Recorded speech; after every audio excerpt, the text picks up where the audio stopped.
Merhaba arkadaşlar, ben Kubilay. Bugün timing test yapıyoruz. Timing test yazım testi. 10 parmak hız testi gibi düşünebiliriz.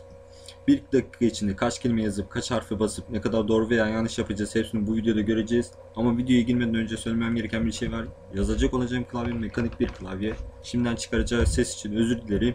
Buradan tüm mekanik klavye sevenlere selam olsun. Artık introyu alabiliriz.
Çok kötüydü ya.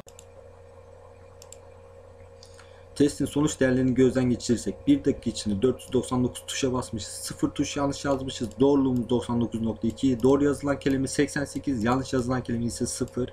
Bize verilen puan 100. Bu testi yanlış yazmadan tamamlamak zor olduğu için ben bu videoyu paylaşacağım. Benim klavyem herkesten hızlıdır, ben herkes geçerim gibi bir imada bulunmuyorum.